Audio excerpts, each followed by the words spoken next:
तो जबरन धर्मांतरण पर उत्तराखंड सरकार कड़ा प्रहार करने का दावा कर रही है। दावा यह कि यह कानून ना सिर्फ उत्तराखंड के लिए बल्कि देश के लिए भी नजीर बनेगा। वैसे उत्तराखंड में जबरन धर्मांतरण कराने वालों को अब 10 साल कैद की सजा मिलेगी। जबरन दरअसल हाल ही में हुई कैबिनेट की बैठक में उत्तराखंड धर्म स्वतंत्रता संशोधन विधेयक 2022 पर मोहर लग गई।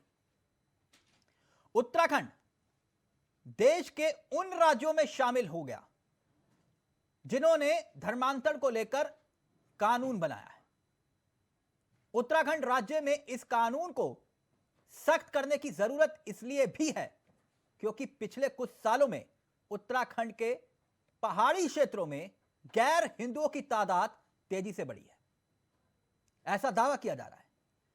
सचिवालय में हुई कैबिनेट की बैठक में उत्तराखंड के धर्मांतरण कानून में संशोधन कर इसे उत्तर प्रदेश की तर्ज पर, यूपी की तर्ज पर सख्त करने पर मुहर लगी है। लेकिन उत्तराखंड जैसे शांति प्रिय राज्य में आखिर इस कानून को सख्त करने की जरूरत क्यों आन पड़ी? धर्मांतरण कानून के क्या होंगे खास नियम? आज इसी पर हम चर्चा करेंगे। हमारे साथ तमाम मेहमान भी जुड़ेंगे, लेकिन पहले आपको कुछ बयान सुनाते हैं और फिर उसके बाद इसके नियम भी बताएंगे और हमारे साथ जो मेहमान जुड़ेंगे उनसे आपका परिचय भी करवाएंगे। लेकिन पहले ये दो बयान सुनिए। केवल 2 साल से और 7 साल की जो है वो जो कैद रखी गई है, सजा रखी गई है, यही उसके अंदर जो है संशोधन किया गया है। क्या मानते हैं सख्ती होगी और ज़्यादा? हाँ, सख्ती होगी निश्चित रूप से, और उससे बहुत फायदा होगा और धर्मांतरण नहीं होगा और इसमें रोक लगेगी। कल कैबिनेट ने धर्मांतरण कराने वालों को उचित दंड देने के लिए प्रावधान किया है। वो भी एक बहुत स्वागत योग्य कदम है। पहाड़ों में इस धर्मांतरण को रोकने के लिए बहुत आवश्यक था कि हम सख्त कानून लाएं। कल कैबिनेट ने इस कानून लाया है। धर्मांतरण चूंकि एक बड़ी समस्या के रूप में आ रहा है और उत्तराखंड देवभूमि है, यहाँ पर जबरन धर्मांतरण है या इस प्रकार के मतांतरण है, ये बहुत ही गंभीर मामले हैं, ये नहीं होने चाहिए। इसलिए हमने यहाँ पर सख्त कानून लाने का फैसला किया है। 6 साल से इनकी ही सरकार सत्ता पर काबिज है। ये बताएं ना, 6 सालों में इन्होंने कितनों पर कार्रवाई की। अभी एक हफ्ते पहले ही इनके गृह जनपद में 1000 लोगों ने बौद्ध धर्म अपनाया है। इनकी स्वयं की नेत्री उमा भारती ने यह ऐलान किया है कि वो जैन धर्म अपनाएंगी। ऐसे में धर्मांतरण को लेकर पिक एंड चूज की राजनीति नहीं होनी चाहिए, सिलेक्टिव राजनीति नहीं होनी चाहिए। तो धर्मांतरण कानून पर इतना हंगामा क्यों बरपा है, इसका भी जिक्र करेंगे। हमारे साथ तमाम मेहमान जुड़ेंगे, लेकिन उससे पहले जरा आपको बता देते हैं कि आखिरकार धर्मांतरण कानून जो सख्त करने का जिक्र सरकार कर रही है उसमें है क्या। दावा यह किया जा रहा है कि उत्तर प्रदेश धर्मांतरण कानून की तर्ज पर उत्तराखंड में भी इस कानून को लागू किया गया है। ज्यादातर नियम उत्तर प्रदेश धर्मांतरण कानून से मेल खाते हैं। 2 से ज्यादा के धर्म परिवर्तन को सामूहिक धर्म परिवर्तन माना जाएगा, ये इस कानून में शामिल किया गया है। और साथ ही आपको यह भी बता दें कि सजा का जो प्रावधान है उत्तराखंड के धर्मांतरण विधेयक में अब तक 1 से 5 साल तक की सजा का प्रावधान था, जिसे बढ़ाकर 2 से 7 साल तक कर दिया गया है। सामूहिक धर्म परिवर्तन की स्थिति में इस सजा को बढ़ाकर 10 साल तक किया जा सकता है। तो वहीं सामूहिक धर्म परिवर्तन गैर जमानती अपराध की श्रेणी में माना गया है। तो यह सजा के प्रावधान का भी हम जिक्र कर रहे हैं। 15,000 से बढ़ाकर 25,000 तक का आर्थिक दंड होगा। सामूहिक धर्म परिवर्तन में आर्थिक दंड 50,000 तक हो सकता है। और धर्म परिवर्तन कराने की स्थिति में आपको पहले 7 दिन, जो कि पहले नियम था कि 7 दिन पहले जिला मजिस्ट्रेट यानी कि डीएम की अनुशंसा जरूरी होगी। तो वहीं अब इस कानून के बनने के बाद कम से कम 1 महीने पहले आपको डीएम को इसकी इत्तला करनी होगी। तो ये महत्वपूर्ण बिंदु हैं। हम अपने मेहमानों की तरफ रुख करेंगे और समझने की कोशिश करेंगे कि धर्मांतरण कानून पर सरकार की सख्ती कानून की सख्ती कितनी जरूरी, क्या यह वाकई जन मुद्दों से ध्यान भटकाने की कोशिश है जिसकी आड़ सरकार ले रही है, या फिर राज्य हित के लिए यह कानून बेहद जरूरी है?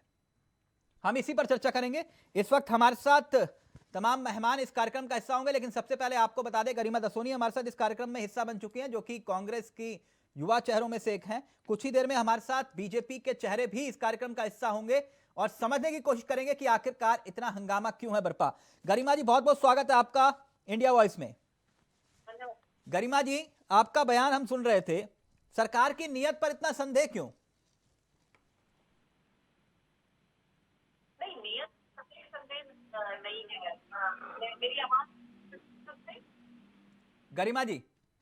हेलो जी आवाज गरिमा जी, मैं दोबारा से आपको कनेक्ट करवा रहा हूं, कुछ तकनीकी दिक्कत आ रही है। मैं आपको पहले जरा पूरी रिपोर्ट दिखाता हूं और फिर उसके बाद अपने मेहमानों की तरफ रुख करेंगे कि धर्मांतरण कानून पर इतना हंगामा आखिरकार क्यों है बरपा। पहले ये रिपोर्ट देखिए और फिर सीधा रुख कर रहे हैं अपने मेहमानों की तरफ।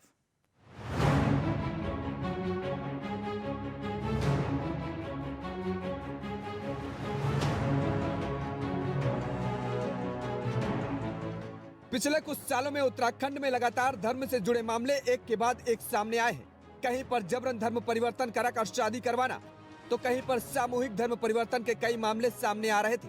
अधिकारी के आंकड़ों की बात करें तो ADG law and order B Murugesan ने बताया है कि उत्तराखंड में अब तक काफी लचीले धर्मांतरण कानून के तहत सिर्फ देहरादून में 2 और हरिद्वार में 3 ही मामले पुलिस की गिरफ्त में आ पाए हैं। लेकिन आए दिन धर्मांतरण को लेकर मामले देखने को मिलते हैं, लेकिन एक सख्त कानून न होने की वजह से धर्मांतरण के मामलों पर बड़ी कार्रवाई नहीं हो पाती है। देखिए, जो अभी का जो मौजूदा एक्ट है, उत्तराखंड धर्म की स्वतंत्रता अधिनियम 2018 है, उसके तहत देहरादून में 2 केस है, हरिद्वार में 3 केस है। ये 5 केस है, वो पुलिस ने चार्जशीट किए हुए, वो अंडर ट्रायल है। अब जो नया वाला प्रस्तावित है वो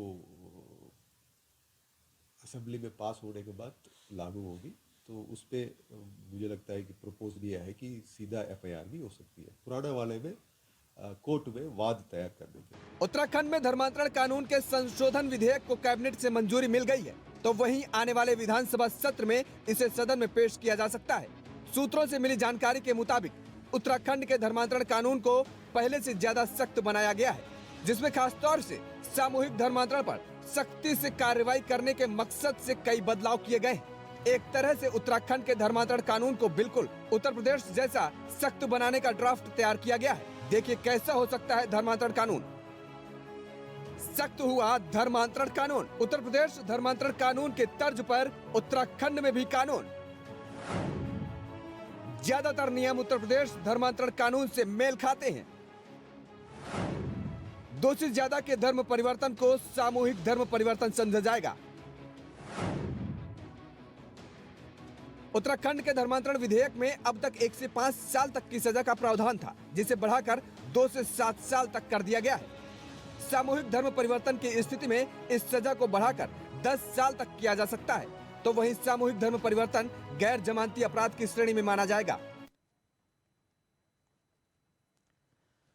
तो सीधा रुक कर रहे अपने मेहमानों की तरफ। आपको बता रहे गरिमा जी हमारे साथ जुड़ गई थी, कांग्रेस का चेहरा है, और साथ ही साथ उमा सिसोदिया इस कार्यक्रम का हिस्सा बन चुकी हैं, जो कि आम आदमी पार्टी का चेहरा है। कुछ ही देर में बीजेपी का चेहरा भी इस कार्यक्रम का हिस्सा होंगे। गरिमा जी, ब्रेक से माफ करिए, इस रिपोर्ट से पहले आप और हम चर्चा कर रहे थे। मैं आपसे जानना चाह रहा था, सरकार की नीयत पर संदेह क्यों है आप लोगों को? देखिए तिलक भाई, धर्मांतरण कानून पर कोई ये पहली सरकार नहीं है जिसने कोई कानून बनाया हो। देश के अंदर ऑलरेडी एक कानून विद्यमान है। अब अगर हर तीसरे चौथे महीने आपको सामाजिक तुष्टीकरण, ध्रुवीकरण करने के लिए धर्म के ऊपर कैबिनेट में कोई प्रस्ताव लाना है, उसको पारित कराना है। अब आप देखिए ना, आज तमाम पोर्टल्स की खबर है कि भारतीय जनता पार्टी के प्रवक्ता अपने अंदरूनी कलह, अंतर्द्वंद और जो सिर्फ फुटअव्वल उनके दल में हो रही है, उस पर ना चर्चा कर रहे हैं, ना उस पर कोई बयान दे रहे हैं, ना डिबेट्स में जा रहे हैं। लेकिन धर्मांतरण कानून पर जब बात आएगी तो कूद के सब आपको भाजपा के प्रवक्ता दिखाई पड़ेंगे। धर्म के ऊपर कोई बहस करा लीजिए, ये लोग हमेशा तैयार रहते हैं। सिर्फ हमें ऐतराज ये है कि राजनीतिक चश्मे से नहीं देखा जाना चाहिए। 5 साल पहले भी इनकी सरकार रही तिलक भाई, 7 से 12, और अब तो ये 6ठा साल है नई सरकार को, 17 से लेकर आप हम 23वें में प्रवेश करने जा रहे हैं। तो जो सरकार 5 साल पहले सत्ता पर रह चुकी हो, 6 साल अभी सत्ता पर काबिज हो, वो सरकार बताए कि कितने लोगों पर कार्रवाई की धर्मांतरण कानून के तहत। 5 साल की सजा का प्रावधान पहले भी था, आपने उस सजा को कठोर कर दिया, 10 साल कर दिया, अच्छी बात है, बिल्कुल करिए। लेकिन अभी 1 हफ्ते पहले मुख्यमंत्री के गृह जनपद में 1000 लोगों ने बौद्ध धर्म अपनाया। आपने जांच की कि उन्होंने स्वेच्छा से अपनाया या जोर जबरदस्ती हुई उन पर? अब उमा भारती भी कह रही है मैं जैन धर्म अपनाऊंगी। आप जांच करेंगे कि वो स्वेच्छा से कर रही हैं या उनके ऊपर कोई दबाव है? ऐसे में इनको पहले तो अपना रिपोर्ट कार्ड देना चाहिए। गरिमा जी, अभी बीजेपी नेता इस कार्यक्रम का हिस्सा होंगे, मैं पूछूंगा उनसे, लेकिन आप इस कानून का समर्थन करते हैं या विरोध करते हैं? हम जोर जबरदस्ती का विरोध करते हैं। कोई भी चीज अगर जबरन कराई जाए, दबाव में कराई जाए, उसका कांग्रेस पार्टी मुखर रूप से, मैंने कहा ना, ऐसा नहीं है कि धामी जी कोई अवतार बनकर उतरे हो और पहली बार धर्मांतरण के ऊपर कोई कानून बना रहे हो। बस उन्होंने सजा बढ़ाई है। बलात्कारियों की कठोर से कठोर सजा है हमारे देश के अंदर, और निर्भया के बाद तो ये कठोरतम हो गई है। लेकिन क्या बलात्कार रुक गए? देखिए ना हमारी देवभूमि में क्या हो रहा है। मैं आपको सिलसिलेवार 6-7 लड़कियों के नाम गिना दूंगी। गरिमा जी, मैं आता हूं आपके पास, लेकिन इस वक्त हमारे साथ विपिन कैंथोला भी जुड़ गए हैं बीजेपी की तरफ से। विपिन जी, मेरी आवाज आ रही है सर आपको? जी तिलक भाई नमस्कार। नमस्कार विपिन जी, कैसे हैं आप? जी ठीक है। विपिन जी, गरिमा जी बहुत नाराज हैं, कह रहे हैं कि ये कानून लाने की जरूरत तो खैर जो है वो समझ रहे हैं, लेकिन जब भी हम रोजगार की बात करते हैं, युवाओं की बेरोजगारी की बात करते हैं, आप कहते हो कि धर्म पर आ जाओ। ये कब तक चलेगा और क्यों? देखिए तिलक जी, उनका तस्मा क्या है उस पर मैं तो बात नहीं करना चाहता, और उन्होंने क्या कहा क्या नहीं कहा इस पर, क्योंकि कांग्रेस कभी भी इस मामले में क्या उसकी राय रहती है, क्या उनकी चीजें रहती हैं, पूरे देश की जनता भी जानती है और उत्तराखंड की जनता भी जानती है। लेकिन उत्तराखंड प्रदेश के अंदर जिस प्रकार से ज्योग्राफिकल चेंज हो रहा है, उत्तराखंड प्रदेश के अंदर जिस प्रकार से बाहर से लोग बस रहे हैं, आ रहे हैं, उस पर आज वो कानून हो, चाहे धर्मांतरण का कानून हो, वो अति आवश्यक हो जाता है। कितनों पर कार्रवाई हुई अब तक, कोई रिकॉर्ड दे सकते हैं सर आप? पुराना कानून था उस पर सजा, पुराने कानून के तहत कितनों को आपने सजा दी इस मामले में, जबरन धर्मांतरण के मामले में? क्या कोई डाटा है आपके पास? देखिए तिलक भाई, पहले जो ये केस था, पहले कंप्लेन केस ही होते थे, पहले इसमें कंप्लेन केस थे और कोर्ट में जाकर के इसकी कंप्लेन होती थी। अब पुलिस को सीधे सीधे संज्ञान लेने का सर मैं आपसे पूछ रहा हूँ, अब तक उत्तराखंड को बने 22 साल हो गए, जबरन धर्मांतरण के अब तक कितने मामले आए हैं? देखिए अभी आपकी डिबेट से पहले ही शायद जो गृह सचिव है उन्होंने बताया है कि हरिद्वार में कुछ केसेस हैं, कुछ देहरादून में केसेस हैं, उन पर मुकदमे पुराने कानून के अनुसार चल रहे हैं, और नया जो कानून होगा उसको उस पर संज्ञान लेते हुए आगे उनको। विपिन जी, जब आपने लैंड जिहाद का जिक्र किया था तब भी मैंने यही सवाल आपसे पूछा था कि लैंड जिहाद के कितने मामले सामने आए हैं। तब आप लोग एक लैंड जिहाद का लेकर जिक्र कर रहे थे, तो आज भी बता दीजिए लैंड जिहाद के कितने मामले आए हैं सर? देखिए तिलक भाई, आप ये कहेंगे, देखिए जो लोग मस्जिद बनाने की पैरवी करते हो, जो लोग जिनका नेता मस्जिद बनाता है और बाद में उसी नेता को ये बाहर कर देते हैं, उस पार्टी में ले आते हैं, पूरे प्रदेश की जनता ने देखा है। सर, और उसी का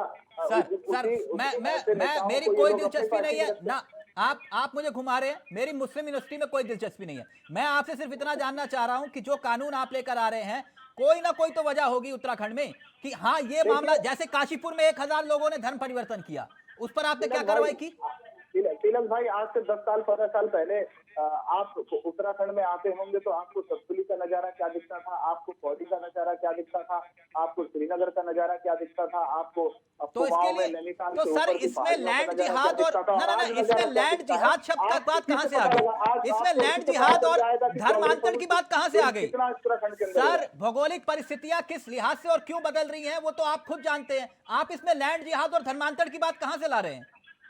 देखिए अगर जो देखिए तिलक भाई, बहुत सारे ऐसे केसेस हैं, बहुत सारे ऐसे कंप्लेन आती हैं, बहुत सारे ऐसी। सर मैं वही तो पूछ रहा हूँ, आपके पास अब तक 22 सालों में, मैं तो सिर्फ आपकी सरकार का जिक्र नहीं कर रहा, 22 सालों में कितनी कंप्लेंट्स आई वो बताइए ना आप।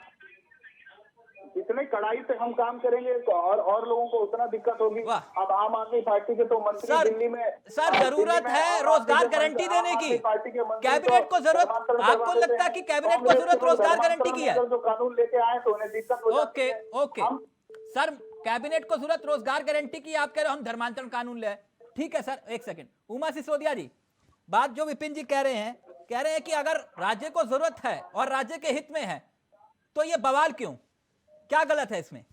देखिए, राज्य के हित में तो यूके ट्रिपल एससी का जो इतना बड़ा घोटाला हो गया, उससे कल्प्रिट्स को पकड़ना भी राज्य के हित में है।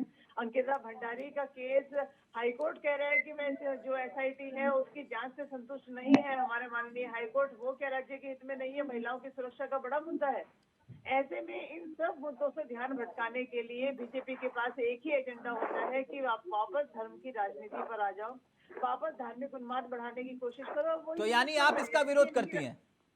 नहीं, देखिए, आप किसी को का धर्म बदलने से या धर्म परिवर्तन से आप कैसे रोक सकते हैं? अगर मैं हूँ, अगर मेरा मन करता है कि मैं बौद्ध धर्म में बन जाऊँ या तिलक चावला जी आप बौद्ध धर्म को मानने लगे, तो इसकी तो मैडम स्वेच्छा और जबरन दो अलग अलग बात है। देखिए, जबरन होना, कोई मेरे को मार के मंत्री अपने 2-4 दिन की जेल में रखने के बाद मुझे मार पीट के कर दो और मैं क्या नाम है कैंथोला जी के गुहार लगा दी। अगर जबरन धर्म परिवर्तन स्वेच्छा से धर्म परिवर्तन अपराध नहीं है तो फिर आपने अपने मंत्री को हटाया क्यों? देखिए, उन्होंने जिस तरीके से हिंदू देवी देवताओं का अपमान किया था उसने हटाया। हमारे लिए तो सारे मैडम वो तो लिखा हुआ है ना, वो तो शपथ है, तो फिर मतलब चित्त भी आपकी और पट भी आपकी। तिलक जी, आप बात को घुमा रहे हैं। अगर नहीं, मैं बात को नहीं घुमा रहा, आप बात को घुमा रही है मैडम। अगर केजरीवाल ये कहते हैं कि फोटो नोट के ऊपर माता लक्ष्मी की फोटो लगा दो, तब वो धर्म की राजनीति नहीं कर रहे। अगर ये कहते हैं धर्मांतरण कानून ले आओ तो ये धर्म की राजनीति हो गई। नहीं, आप किसी को धार्मिक, अगर कोई व्यक्ति किसी धर्म को मानना चाहता है तो आप उसको मना कैसे? तो आपने अपने मंत्री को बर्खास्त क्यों किया? आपने मंत्री को क्यों हटाया? उन्होंने जिस तरीके से हिंदू धर्म के जो हमारे प्रतीक चिन्ह है देवी देवता, उनका अपमान किया था, इसने किया। अगर मैं विपिन जी वही बात गरिमा जी कह रही है, वही बात उमा जी कह रही है, फिर मैं गरिमा जी के पास जा रहा हूँ, जल्दी से अपना जवाब दीजिए।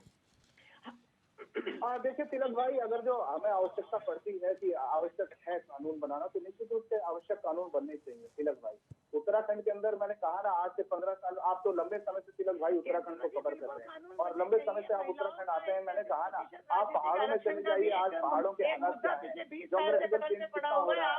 अभी इसके मंत्री और विधायक किस प्रकार का काम करते हैं पूरे देश की जनता देखती है। और अगर जो ये जाए राम के मंदिर तो कहेंगे कि ये राजनीति नहीं है। भाजपा के लोग अगर जो सनातन संस्कृति और सनातन धर्म को बचाने की बात करेगी, हमारी सरकार अपनी संस्कृति को बचाने की बात कहे, तो ये कहेंगे कि ये लोग धर्म की राजनीति कर रहे हैं। अरे भाई, जब आप करो तो कुछ नहीं, जब दूसरा करे तो धर्म की राजनीति। यही कांग्रेस के साथ भी है। अब कांग्रेस के लोग अगर जो एक संप्रदाय के पक्ष में खड़े होकर के बात करें और बहुसंख्यक समाज को दबाने की बात करें, तो ये कहेंगे कि ये भाजपा के लोग धर्म की बात कर रहे हैं, हम तो सेकुलरिज्म कौन दबा रहा है? सेकुलर बात करते हैं। आपके राज्य में तो राम राज्य, कौन दबा रहा है? नहीं, अगर मैंने कहा ना, ये एक संप्रदाय की बात करें और वहां पर कुछ कराने की बात करें पूरे, नहीं दबा कौन रहा, मैं वही तो जानना चाह रहा हूँ। 6 साल से तो आपकी सरकार है। इतने वर्षों से जो ज्योग्राफिकल चेंज हुआ है पिछले 5 वर्षों में, जब गरिमा जी, सरकार यहाँ रही है, गरिमा जी, देश के अंदर जब इनकी सरकार, गरिमा जी करेक्ट हो गई है। गरिमा जी प्लीज जल्दी से, वो कह रहे हैं ज्योग्राफिकल चेंज हुआ है, भौगोलिक परिस्थितियों के हिसाब से देख लीजिए। मुख्यमंत्री बता रहे हैं कैंथोला जी, नजारा आपके दोनों पूर्व मुख्यमंत्री बता रहे हैं। कमीशन खोरी 20% से ज्यादा बढ़ गई है, भ्रष्टाचार बढ़ गया है, गैस का रुख नहीं किया जा रहा है, स्मार्ट सिटी में खुलकर भ्रष्टाचार हो रहा है। आपके तो पूर्व मुख्यमंत्री खुद बता रहे हैं कि उत्तराखंड का नजारा इन 22 सालों में बदल गया है।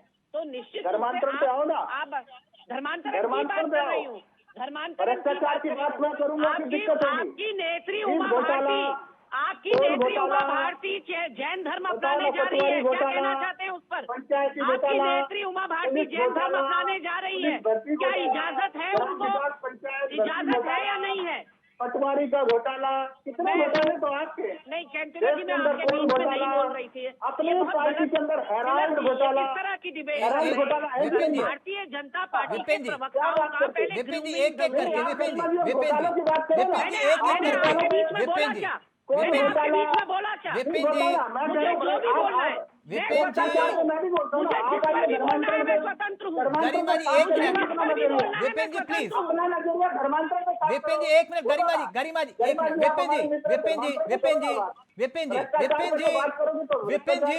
विपिन जी एक मिनट प्लीज। अगर आप घोटालों पर चर्चा करना चाहेंगे, एक मिनट प्लीज, एक मिनट, घोटालों पर चर्चा करना चाहेंगे विपिन जी, मुझे कोई दिक्कत नहीं है। सुबह से लेकर शाम हो जाएगी, एक एक घोटाले का हिसाब खोल दूंगा यहाँ। आप लोग जानते हैं एक एक घोटाले का हिसाब खोल दूंगा 2002 से लेकर 2022 तक। इसलिए प्लीज धर्मांतरण के मुद्दे पर चर्चा हो रही है, अपनी बात रखिए प्लीज। एक मिनट विपिन जी प्लीज, विपिन जी क्यों डिबेट डिरेल कर रहे हैं? विपिन जी मुझे इजाजत है अपनी बात रखने की। एक मिनट प्लीज, पहले गरिमा जी आप, फिर उमा जी आपके पास आ रहा है। नहीं, मैं बात करना चाहती हूँ तिलक जी। मैंने आपसे कहा था धर्म से जुड़ा हुआ या धर्मांतरण पर कूद के भाजपा के प्रवक्ता आएंगे, because this is their favourite topic. वो कह रहे हैं ना धर्मांतरण पर आइए, और अगर अभी आप एसएलपी जो वापस ली है त्रिवेंद्र रावत की, उसकी जिक्र भी कर देंगे तो कैंतुला जी बिफर जाएंगे, क्योंकि वो इनका फेवरेट टॉपिक नहीं है। फेवरेट टॉपिक है धर्मांतरण। क्यों अलग धरना दे रहे हैं? अपनी पार्टी की बात करो ना गरिमा जी। प्रीतम सिंह जी अलग धरना दे रहे हैं, अध्यक्ष जी आपके अलग अलग। आपको मौका नहीं मिला क्या डिबेट में बात रखने का? आपने आपको मौका नहीं दिया क्या तिलक जी ने अपनी बात रखने का? आप दूसरे प्रवक्ताओं के भी विपिन जी आप तीनों बहुत काबिल प्रवक्ता हैं। एक मिनट गरिमा जी, आप लोगों के फॉलोअर्स हैं, आप तीनों बहुत काबिल प्रवक्ता हैं। प्लीज अपने अपने समय पर अपनी अपनी बात को रखिए प्लीज, अच्छा नहीं लगता ऐसे। प्लीज पहले गरिमा जी अपनी बात रखेंगे, फिर उमा जी के पास जा रहा हूं मैं। गरिमा जी प्लीज, अब विपिन जी प्लीज बीच में मत बोलिएगा। गरिमा जी प्लीज जल्दी से। हमने सवाल यही उठाया था तिलक जी कि राजनीतिकरण नहीं होना चाहिए। कोई भी कानून बनाना, कैबिनेट में कोई भी प्रस्ताव लाना किसी भी सरकार का रूटीन वर्क है, और वो रूटीन वर्क की तरह ले जाना चाहिए। 25 प्रस्तावों पर मोहर लगती है कैबिनेट बैठक में, लेकिन पूरे समय चर्चा में रहता है धर्मांतरण कानून। क्यों? क्योंकि उससे तुष्टीकरण होता है, समाज में ध्रुवीकरण होता है। तो नफरत बांटने के बजाय आपने जो कानून बनाया, आप अभी विधानसभा के पटल पर उसको लाएंगे और वो कानून का रूप ले लेगा, बहुत अच्छी बात है। लेकिन आप उसको ऐसे प्रोजेक्ट कर रहे हैं एज इफ धामी पहला आदमी है जिसने चोट करी हो धर्मांतरण पर। 10 साल की सजा आपने की, इससे पहले 5 साल की सजा थी, लेकिन कार्रवाई किसी पर नहीं हुई। क्या सरकार धर्म की आड़ ले रही है जनहित के मुद्दों को छिपाने के लिए, जो बात गरिमा जी कह रही है? फिर मैं फाइनल कमेंट लूंगा आपका। हाँ, इनको डाइवर्ट करना है, इश्यूज को डाइवर्ट करना है बेसिकली। देखिए तिलक भाई, मैं आ रहा हूँ, मैं विपिन जी आपके पास आ रहा हूँ। उमा जी पहले प्लीज अपनी बात रखेंगे, फिर विपिन जी आप ही के पास आ रहा हूँ। फाइनल कमेंट आपका। बात को बोला है कि अगर हम उत्तराखंड की बात करें तो यूके SSS का मुद्दा हो, या फिर हमारे अंकिता भंडारी महिला सुरक्षा का लेकर मुद्दा हो, या फिर जो तीरथ सिंह रावत जी ने कमीशन खोरी की बात कही है, त्रिवेंद्र रावत जी ने स्मार्ट सिटी के ऊपर जो निशान, मतलब जो सवाल उन्होंने उठाए हैं, वो बीजेपी सरकार इतनी बुरी तरह से इन सवालों से घिर चुकी है कि उनको समझ नहीं आ रहा था कि इनसे मतलब डिबेट को डाइवर्ट कैसे किया जाए, लोगों के माइंड को डाइवर्ट कैसे किया जाए। उठा के फिर आप धर्मांतरण का कानून लेकर आए। कमीशन खोरी इतना बड़ा जंग